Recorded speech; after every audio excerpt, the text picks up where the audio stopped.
Thank you for tuning in with us for another episode of Marriages of the Kingdom with Adrian and Nicole. We're coming to you from WYTV7 Christian Broadcasters. We are a nonprofit organization, and we do solicit your donations so that through Jesus Christ, we can continue to build and restore marriages and homes nationally and internationally. On today, we have an amazing show. Our topic is for better or for worse. And with us is Bryan and evangelist Kaneshia Goldsmith. Thank you both so much for joining us on today. Thank you for having us. Yes, we're happy to have you. And as you may know or may not know, our marriage vows are sacred and cannot be taken lightly. But sometimes life throws us unexpected challenges that can put our vows to the test. So Kaneshia, your marriage recently experienced a challenge that gave you a whole new perspective on life. Can you tell us a bit about that, please? Sure. Thanks for having us once again. It is my honor to share my testimony with you guys out there listening, and to explain some of the things that my marriage has faced as far as challenges.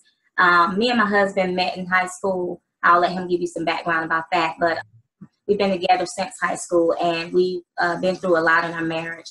And the most recent thing that has challenged our marriage has been a diagnosis of cancer for me. I was diagnosed around October. And this is not the first time that the enemy has trespassed against my body. This is not the first time that it has been challenging for me and my husband to find a place of intimacy without being active in the act of sex. And we first embarked upon it. I had a hysterectomy that went awry, and we learned what intimacy really was during that time. And so time it's been a bit easier to continue to be intimate on those troublesome nights when I am having some pains and some difficulties dealing with things. But just a little bit of background about the intimacy part. When I first had a hysterectomy and it went left, and I had to have about 5 other surgeries, I was unable to be intimate with my husband for a period of 6 months. During that time, it was challenging because we're young, and sex is a big part of marriage, but it's not the only part. Right. And so God was able to teach him how to create intimacy in a place where I just kind of felt in despair, like I can't be with my husband.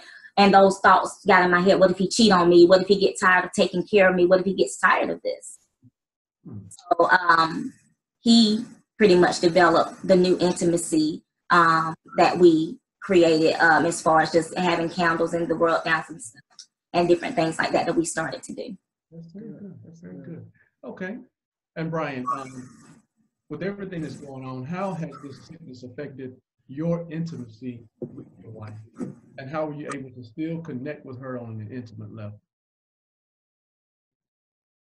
It took a while. It's a process. Really just had to reflect on where our relationship was at the time. Okay.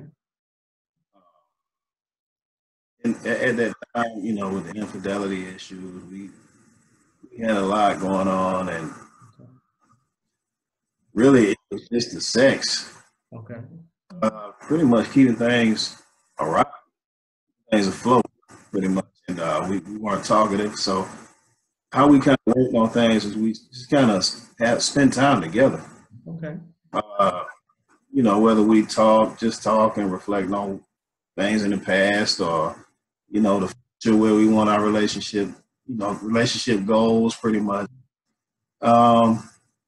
Spending time together, in different places, going out to eat. Okay. Pretty much finding ourselves again.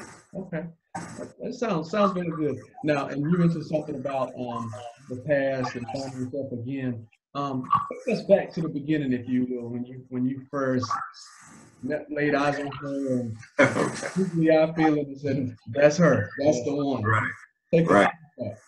Well, it took about a year. I was a really, really shy guy back then. I didn't talk much, and I just went to a new school, and I had my eye on her for about a year.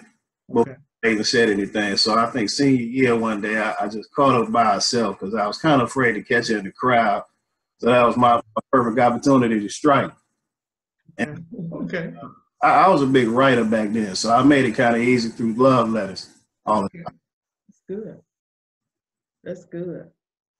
It was like the love letters kind of caught me because that was our love language. It created our love language from the very beginning of our relationship. Him kind of expressing himself that way to me, which was kind of the first time a guy had really took the time out to woo me and to chase me as God chases his children. That's how my husband pretty much did me. He chased me, and even after 2 weeks of dating him, well, really just going to school and kind of being boyfriend, girlfriend, as they call it, I broke up with him because I was like, this is something different. The way that I felt for him was different than I ever felt for anybody else. So it was scary. So I broke up with him, and I was like, this is not going to work. But of course, you know, in school, you see girls talking to him and this, and I'm like, no, wait a minute. So we did reconnect back together, and our intimacy level has always been pretty much like besties, you know. When I was down and out as far as the sex bed called for sex, unable to do that. So I remember in particularly one night I got in the shower and I was feeling really down and low. You know, I didn't really express to my husband how I was feeling. I was just within myself as a woman feeling inadequate, that I could not perform these things that I know were part of a marriage. And had both suffered infidelity on both sides. I mean, things were happening in our marriage because of all of the different financial struggles and different things that we were not discussing. And it pretty much manifests in infidelity. Once we kind of got over the hump of the infidelity and we started where the enemy tried to attack our marriage with now sickness, the way that it played out was just, it's the best love story for me because my husband stood up to the plate and he took care of me. And it goes back to for better, for worse, sickness. And he was there through this part of the sickness. He didn't leave me. He kept me and he held me and made me whole, you know. And the thing about it was when I say made me whole, I mean, that part of me that started to crack, the sickness that started to crack in the mindset of I'm this inadequate, unpretty woman. Because sometimes when my husband would tell me, you're so beautiful, I didn't even know how to accept that from him. I got out of the shower that particular night, and he had the room with candles everywhere. He had the oil and the lotion out, and he gave me a very intimate massage from front to back. And I'm being very transparent because just a nugget for some of those fellas out there who, a woman who's going through what I'm going through, dealing with cancer right now. You go through a lot of aches and pains. You go through a lot of different things, but you don't need that extra, oh, is she hurting again? He's never made me feel that way. If anything, help and see what he can do to make it better. That's good. Very good. Brian, what led you to the candles and the roses and the oil? What led you to that? Move to another level of intimacy, because that's what that is. Well, I think it's also a level of maturity, you know. That's good. And you just had to find new things and new ways to excite your marriage. Okay. You know, to spark a new flame. There you go. Very good. Man, I hope that you are really paying attention to what Brian is saying out there today. I mean, in other words, whenever you go through your marriage, you have ups and downs. Yes. You have peaks and valleys. Yes. And sometimes in those valley experiences is where, and just like Brian is saying, you have to recreate or reinvent who you are. Yes. And of course it's true, as you grow from 18 to 28, or from 28 to 25 and 35 to on up. We should be reinventing ourselves anyway. You don't want to keep doing the same things over and over and over again. So Brian, I commend you. I really do take my hat off to you because most men cannot handle this. And so that's why it's wonderful that we're having this topic today, so that other men out there, and vice versa, and women, it may be on the other foot. The man may have something to go on or something happens. So it's very good that we communicate these things and talk about it, get it out in the open, and say, hey, this is what I did. And yes, every person may not do it the same way, but at least, hey, I have an idea now, or I have something to kind of get my motor started and get my mind moving and motivated and tell me, okay, I need to go to a different level and go to a different place. So I really do commend you, Brian. Yeah, yeah, great job. And Kaneshia, how did it make you feel just to realize that, I know, like you said, your mind was telling you one thing, like, you know, you can't perform sexual duties with your husband, so he might go elsewhere. How did it make you feel for you to experience him still showing you love and intimacy minus the sex? How did that make you feel? It actually was one of the things that really changed me. In marriage, sometimes we are quick to say, oh, well, because he's doing this and because he's doing that, and we're not accountable for different things in the marriage. But it made me feel like a new woman. It made me see myself differently. It made me feel beautiful, feel love, feel sexy, feel all those things that we, you know, want to feel and actually have that be brought on from, you know, our husband doing something. So it triggered some different emotions inside of me, and it did help me to deal with my insecurities, because I was a very insecure a lot of people think if you get called pretty a lot or beautiful a lot, that, you know, you're good. But I dealt with a lot of insecurities at the beginning of our relationship, and he's always tried to make me feel beautiful. Another thing that had attacked our relationship in the beginning stages was me actually being raped.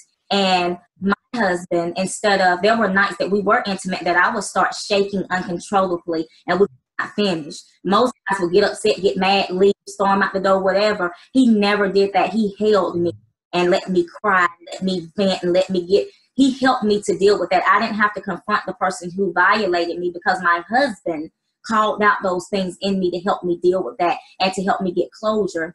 And even with this situation, with going through the cancer and going through the different surgeries that I've had to have, he's been that sounding board again, and he's helped me to deal with those things. And it makes me feel very blessed to have the husband that I have. That is great. That's great. And talking about, you know, what you went through, where you're talking about the rape and all of that. So, Brian, how did God speak to you and allow you to minister to her in that broken place? How were you able to deal with that? Well, I think at that time I had great leadership, for one. You know, I've got great parents, one, and they kind of suffered through the same thing, and that's always been a good example for me. Besides just being in God myself, my dad has always been there for my mother, so I always watched what he did and I kind of followed. So I always had great leadership. Mm-hmm. I just wanted her to know what it was like to still have someone to reach out to alone in the situation or whatever situation that she had to go through, that I was going to be there regardless. Very good, very good. Brian, it sounds like you're a bit of a romantic, are you? I am. I try. Very good, very good. So is he. I'm glad you can admit that. Most men will not admit that. I will be the first to say, oh yeah, that's the top of my list. I'm Mr. Romance all day, every day with my wife. And I think that all men should be that way. I know that a lot of times, you know, men we're macho and come across as hard, but when we're with our wives, I really do believe that sometimes we have to take off the S off of our chest, if you will, and let our wives know that, hey, I'm soft, we can cuddle, we can hold hands, we can talk intimately. What do you say about that? I agree. Very good. I think that that also levels you up in your relationship. Mm-hmm. You know, with a lot of guys, because I think a lot of us come off like, you know, we're just big, we're all sexual, and we don't go into the romance level enough. We don't explore that. Right. That's good. Right. And for any man that's out there listening, I'm telling you, if you begin to explore that, let me tell you, and I'm sure Brian can let you know also, new levels in your marriage, new levels in your spouse. You'll be sitting up after the fact, you'll be like, wow, I gotta do that more often. I gotta do that again. So men, let's get to know our softer side, and let's not just get to know our softer side, but let's also let our wives in more intimately, not keeping the barrier up and not keeping the wall up. Let that wall down and let your wife know, hey, I'm here for you and I can be intimate with you through thick and thin. That's what we said in our vows, right? For better or worse, sickness and health, all those things. So Brian, I commend you again. I think you're doing a great job and you're setting the bar real high, and you've set the standard tonight, brother. Yes. And one of the things I have been hearing is pretty much it's about communication. Yeah. You have to communicate what your needs are, and then be able to be connected with God enough to, even if your spouse is in a place to where, like you might have been, Kaneshia, maybe verbal, but some things that you wanted could have been nonverbal, for him to be able to grasp a hold of that and then still meet your needs. So it's all about communication, letting each other know what it is that we need and making sure that we do that. And like we said, it's for better or for worse. And every marriage will have a worst day, multiple worst days. You know, getting married does not mean you get married and you get the nice house and the white picket fence and a cat and a dog and a boy and a girl and life is wonderful. That is not marriage. That was the fantasy that I know I did as a young girl had for marriage, but soon realized that that was definitely a fantasy. That was a fairy tale. So marriage is work. Marriage is work, and we have to communicate with each other to make sure that we're on the same page consistently. Very good point. So you guys, again, we want to thank you so much for just taking the time out and be with us on this day. So Brian, is there anything else you would like to just add, just from your point of view, anything else that can help anyone out there in their marriage? Yeah, I do have one more thing. Just for the men, I think we need to be a little more expressive in our feelings also. You know, we're also, a lot of times we like to listen just to our wives talk, you know, and we like to comfort them, but we also go through things, and I think that can also bring you closer in your marriage when you both express your feelings, because we go through things too throughout our life, and we need to express that with our spouse. So we just need to be more open as far as communication goes. I think that's key. Kaneshia, what would it be that you would have to say? Because what you went through, you know, Brian is there with you, but you're physically going through this. And I know for me personally, it does my heart, brings joy to my heart, you know, to see you smile, to still see you upbeat, to still see you have the same spirit that you had prior to this diagnosis. So what would you say to someone in their marriage that may be going through this? What is it that you do to keep yourself upbeat and happy, even going through tribulation? I would say that first and foremost, keeping God at the forefront of my life has definitely been major for me to deal with this, but also including my husband into this diagnosis. And just for some of you who are out there listening, to encourage you that I don't claim sickness because it comes from the devil. I don't claim anything that the enemy's trying to do to my body because he's trespassing against my body. But because I know that, I have to know that God, the God that I pray to, and that I'm saying, God, heal my body, I'm already healed. So if I'm already healed, I can't wallow in the mud of a diagnosis that the world has given me. So I know that there are going to be days that I do have a moment. Not saying that you're going to have every day is a good day. That's not what I'm saying. But you have to press forward and continue to know who your Father God is. And he has blessed me with a husband that allows me to continue on the path of healing, because my husband has been there every step of the way, researching, helping me to do better with my eating habits. All those different things are part of it. But the biggest part is just keeping myself grounded in my word and reading every day and praying in a secret place. I believe that because sometimes people feel like if they pray aloud or they pray where the masses can see, people want to be in front of folk. It's very important that I take out that personal time with Christ where my husband don't see me, my children don't see me. It's just me and God. And I continue to do that. And he continues to give me that joy that he said he would give me. And you know, just to encourage those who are going through something like this in your marriage, or if your marriage has been tried as ours has time and time again with things. We've been homeless together. We've been unable to pay our bills together. We've been financially strapped together. We have been through infidelity together. But God is a restorer for marriage, and he's restored us so you can be restored. And even if you're dealing with something right now in the present day, get locked in with God, communicate with your spouse, and you will be in a better place. That's good. And so what I'm hearing, you know, through this episode, what I'm hearing is that we need to make sure that one is God when we connect with someone, because those worst days will come, and you never want to be in a situation to where that person may possibly check out on you because you can't handle it. The worst days are the days when you realize it is that you actually married.